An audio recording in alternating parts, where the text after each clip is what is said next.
Du rêve à la réalité, l'immobilier en mode succès.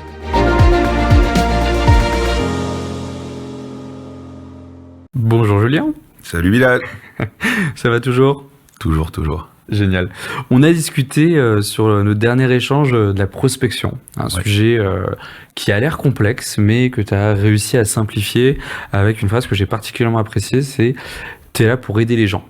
Et à force de les aider, les gens reviendront vers toi. C'est ça. Pour moi, c'est ce qu'on appelle le personal branding. C'est-à-dire qu'à partir d'un certain moment, les gens te connaissent et ils viennent te voir instinctivement. C'est pour ça qu'aujourd'hui, on est sur un marketing d'influence et que ça se développe de plus en plus. Ouais. Est-ce que toi, aujourd'hui, tu as peut-être des conseils sur comment, moi, demain, en tant que conseiller immobilier, je précise, je peux avoir un personal branding de qualité ? Déjà, le personal branding, c'est bien qu'on en parle. Pour moi, c'est vraiment le fonds de commerce d'un agent immobilier. C'est-à-dire que si ton personal branding est pas bon, donc ton image, c'est terminé. Donc, l'idée, c'est de savoir comment j'ai la capacité à développer un bon personal branding. Et la définition de personal branding que j'aime bien, c'est je suis dans une salle, je quitte la salle, c'est ce que vont dire les personnes qui restent dans la salle de moi. Donc réellement, c'est mon image. Et de mon image, c'est ma réputation. Et de ma réputation, c'est est-ce que j'appelle Julien ou pas. Donc le personal branding, l'idée, pour moi, le pilier du personal branding, ça va être vraiment l'authenticité. C'est même pas la compétence au départ, c'est l'authenticité. De se dire aujourd'hui, il y a beaucoup de personnes qui vont vouloir ressembler à d'autres personnes, en gros mettre des costumes qui leur sont pas adaptés, et ça peut pas fonctionner parce que ça sonne faux. Tu sais que dans la vente immobilière, comme dans chaque vente, tu sais qu'il y a toujours un aspect rationnel et un aspect émotionnel. Bien sûr. Et la finalité, c'est que c'est toujours l'émotionnel qui fait vendre tout le temps. Et c'est avec le rationnel qu'on se rassure ou pas. D'ailleurs, si tu regardes les publicités aujourd'hui, on prend n'importe quelle pub, c'est que de l'émotionnel. Tu prends l'exemple d'une pub de voiture, on va pas dire le coffre fait 811 litres et tu montes de 0 à 100 en 3 secondes 7. Par contre, tu vas voir une famille, des sourires, éventuellement un chien, parce que c'est vraiment aussi créateur d'émotions. Et donc, qu'est-ce qui fait l'émotionnel ? C'est ton personal branding. Et de ton personal branding, c'est vraiment ton authenticité. Tu peux avoir les meilleures techniques de vente, donc sur le rationnel, être le meilleur, avoir le plus beau dossier d'estimation, connaître le marché par cœur. Mais si tu n'arrives pas à créer le lien émotionnel avec ton client, tu vas perdre à tous les coups. Et là, c'est pour ça que l'authenticité, elle est importante. Est-ce que ça t'est déjà pas arrivé de rencontrer quelqu'un et de te dire ah lui, je le sens pas ? Ça m'arrive malheureusement de temps en temps. Et ça, logiquement, quand ça arrive, c'est qu'en fait, c'est une protection que tu as où tu sens pas la personne en face de toi sincère et alignée. Et si tu es authentique, ça n'arrivera jamais. On pourra dire il est pas pro, ça m'a pas convenu. Et là, tu auras juste à améliorer, en fait, je dirais, la partie de ton job professionnel que tu n'as pas fait. Mais cet alignement d'authenticité, il est hyper important. Donc, c'est vraiment ton storytelling et ton authenticité qui va être le socle. Après, il y a d'autres choses, mais il faut vraiment partir de là. Ok, mais on parle d'authenticité et le fait de ne pas mettre le costume d'une autre personne. Mais si je vois, par exemple, là, moi, je te vois et je vois que tu fonctionnes très bien, que les gens t'adorent et que tu réussis à vendre des biens. Est-ce que c'est pas naturel de vouloir faire comme toi pour pouvoir en fait arriver au même résultat ? C'est naturel, mais c'est très risqué. C'est-à-dire que moi, je vais te conseiller sur des méthodes de travail qui, pour le coup, sont universelles et transposables à tous les êtres humains qui voudront les utiliser. Mais le pire manager, c'est celui qui dit exactement ça. Fais comme moi, tu vas voir. Ça veut dire quoi, fais comme moi, tu vas voir ? Souris comme moi, habille-toi comme moi, parle comme moi, utilise mes méthodes de travail. Donc moi, l'idée, c'est de se dire, ok, t'as une méthode de travail qui va fonctionner très bien, c'est-à-dire des règles, organisation, prospection, l'exclu, tout ce qu'on veut. Mais la façon dont tu vas procéder, c'est ton authenticité. La façon dont tu vas parler, ton champ lexical, la qualité de ta communication.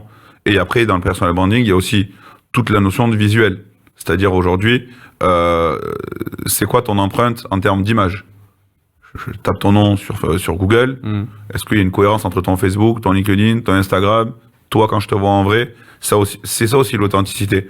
C'est pas de se dire, tiens, je m'invente un monde digital et je connais des personnes comme ça que j'ai l'habitude de rencontrer.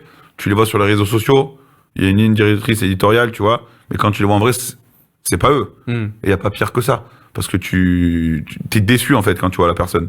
Donc, faut juste être soi-même. Et après, dans le personal branding, on va reprendre quelque chose qu'on a déjà abordé. C'est pour moi ton apport de valeur. L'image que tu laisses, c'est ce que tu dis. Donc, l'idée, c'est de se dire, tu dois être présent, physiquement, tu dois être dans l'affirmation de toi, de tes convictions, de ce que tu vas apporter à tes clients, en digital, donc sur tes réseaux sociaux, et aussi en physique.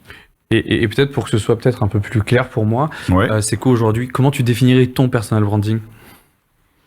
Mais moi, mon personal branding, comme celui de chaque personne, il s'est créé par rapport à mon parcours.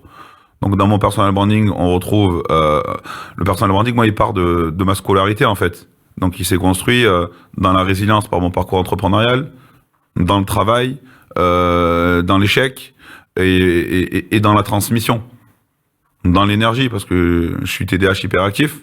Donc, en fait, moi, je l'ai pas créé. C'est-à-dire que dans la vie, il m'est arrivé pas mal d'événements au niveau professionnel, en grande partie, et de ces événements-là, j'en ai fait, entre guillemets, mon personal branding. Mon mindset, dont je parle très souvent, je l'ai pas lu, je l'ai pas inventé. C'est qu'en fait, quand je me suis retrouvé en 2014 avec 120 000 euros de dette, les huissiers, à dormir dans mon bureau, ben, c'est soit je développe mon mindset, soit je prends une corde et je saute, quoi. Il n'y a pas de 10 options. Et en fait, c'est ton histoire.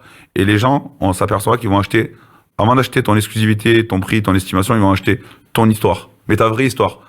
Donc c'est vraiment du storytelling, mais pur et authentique et sincère. Et après, la deuxième chose, c'est vraiment de se dire, OK, quand je pense à Bilal, je sais qu'il va m'aider. Je sais qu'il va m'apporter des informations qui vont être suffisamment bonnes pour moi et pour mon projet immobilier. Et c'est ça. T'es pro. Moi, l'idée dans mon personal branding, c'est, bon, il y a une charte graphique, hein, tu vois, c'est un logo, c'est toute une, et moi, je suis hyper naturel, je suis cash. Et cette personne-là, en fait, je sais que ça va pas plaire à tout le monde et que ça peut être client, mais l'idée, tu vois, j'ai vu une vidéo de Michael Aguilar qui dit, l'idée, c'est, tout le monde aime la glace à la vanille, mais personne n'est fan de glace à la vanille. Par contre, beaucoup de personnes détestent la glace à la pistache, mais certaines personnes adorent la glace à la pistache. C'est ça ton personal branding. C'est d'avoir un vrai positionnement, mais d'être aligné dans ce que tu dis, dans ce que tu fais, la façon dont tu le fais, d'avoir des convictions sur des points de vue, sur des choses, et les gens suivent des personnes comme ça. Et c'est vraiment ça.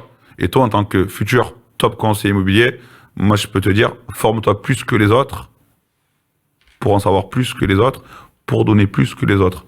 Et comme on a dit que ton job, c'était d'apporter de la valeur à tes clients, tu peux pas apporter ce que t'as pas. Et moi, le personal branding, c'est vraiment de se dire, je suis voilà, un entrepreneur qui a construit pas mal de choses, qui s'est planté plein de fois, qui a réussi certaines choses, et qui est capable aujourd'hui d'apporter une vraie valeur sur pas mal de thématiques, parce que je les ai vécues, j'ai été les chercher, et qu'aujourd'hui, en fait, les gens vont acheter. Les gens, ils vont acheter le temps que tu passes à leur donner la compétence. Quand quelqu'un va me dire, tiens, une formation, ça coûte ça la journée, juste pour une journée. Non, c'est pas une journée. T'achètes 17 ans de ma vie pleine de cicatrices et tout ce que ça comportait. Donc tu peux acheter moins cher, mais t'achèteras plus insipide. Et c'est ça le personal branding. C'est vraiment l'empreinte émotionnelle que tu vas laisser à ton client. Ok, c'est intéressant. Ça veut dire qu'aujourd'hui, en termes de développement, il n'y a pas un réel développement sur ce personal branding d'un point de vue humain.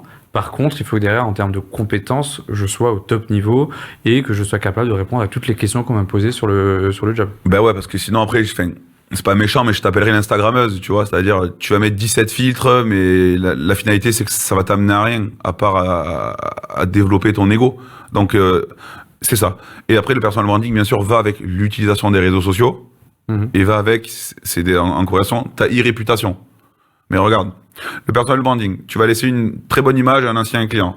Cet ancien client va faire un repas, il va dire, ah ouais, j'ai vu, il va parler avec une personne qui a un projet immobilier. Ils vont échanger. Ah moi j'avais vu un gars qui s'appelait Bilal il y a 3 ans, il est pas mal. Qu'est-ce qu'il va faire l'autre personne? Comme tout le monde, il va aller sur Google, il va taper ton prénom et ton nom. C'est là que de ton personal branding, ça va ta e-réputation. Ta e-réputation, c'est ce que dit Google de toi. Pour ça, tu tapes ton prénom, ton nom et tu regardes ce que feront la plupart des personnes qui rentreront en contact avec toi. Mais si moi, par exemple, j'aime pas du tout les réseaux sociaux, j'aime pas mettre ma tête, je préfère être confidentiel, comment est-ce que je peux tenir cette réputation dans ce cas-là? Disons que aujourd'hui, la question fondamentale, c'est pas tant ce que tu aimes ou ce que tu aimes pas, c'est ce qu'il te faut pour atteindre ta vision. Et aujourd'hui, il paraît difficile et délicat, je dirais jamais impossible, parce qu'il y a toujours des contre-exemples, de ne pas exister dans le digital. Surtout en commençant en 2025 et donc dans les futures années. Faut considérer que l'agent immobilier est une personne publique locale. Moi, je dis l'agent immobilier, c'est normalement le job le plus proche du maire de la commune quand il est en campagne. Un agent immobilier, moi, je sais s'il va être bon ou pas, si je sors avec lui sur sa commune. S'il croise 15 personnes, qu'il y a personne qui lui sert un mec avec un grand sourire, c'est impossible qu'il fonctionne. C'est impossible.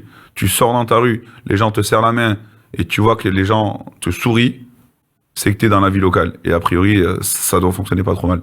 Donc c'est vraiment l'agent immobilier doit être naturellement être une personnalité publique de son secteur. Donc il doit être vu physiquement, il doit être vu digitalement.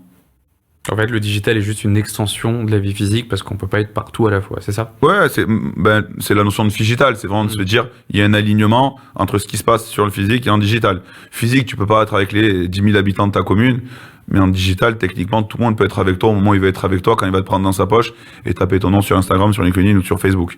Donc c'est un alignement. Et c'est là que ton personal branding doit être hyper cohérent. Ok, donc là tu m'as, on va dire, persuadé d'aller sur les réseaux sociaux. Je Ouais. suis pas pour à la base, mais on va y aller parce qu'en effet, il faut que ma position reste et que mon réputation soit là. Quelles sont les erreurs qu'il faut absolument pas que je fasse? Au niveau des réseaux sociaux, Ouais. bah, à nouveau, la première, c'est de vouloir être quelqu'un d'autre, de vouloir montrer une fausse image de toi, t'es obligé de rien sur les réseaux sociaux, en fait. Tu vas vraiment le faire comme t'as envie de le faire.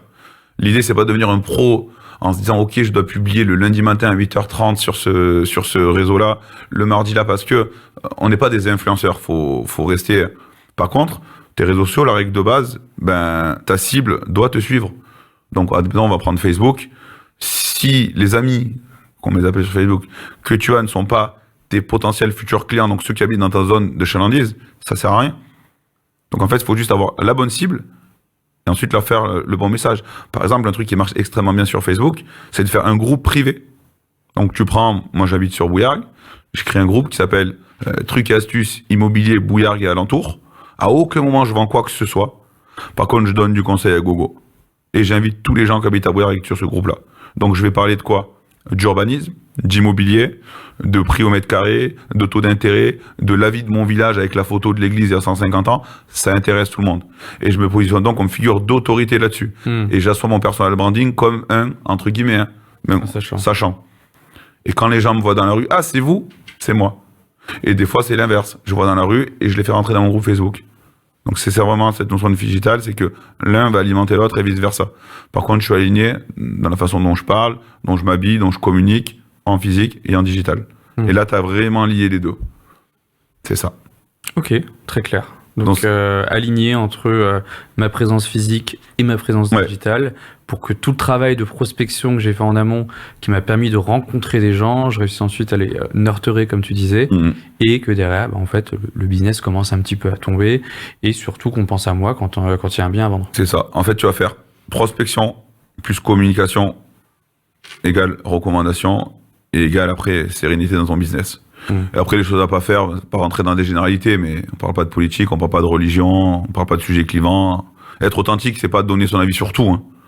C'est être authentique dans ce que t'es, ce que tu fais.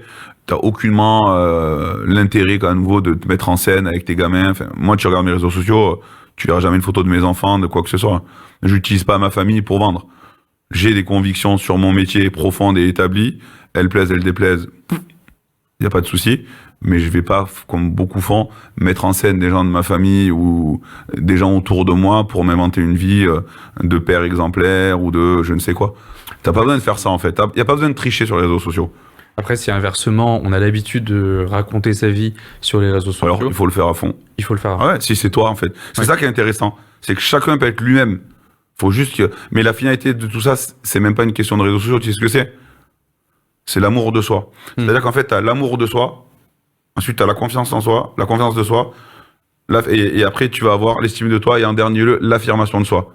Ce qui est sur les réseaux sociaux, c'est que l'affirmation de soi. Mais la base, c'est de s'aimer soi-même. Après, quand tu es aligné, tu fais ce que tu veux.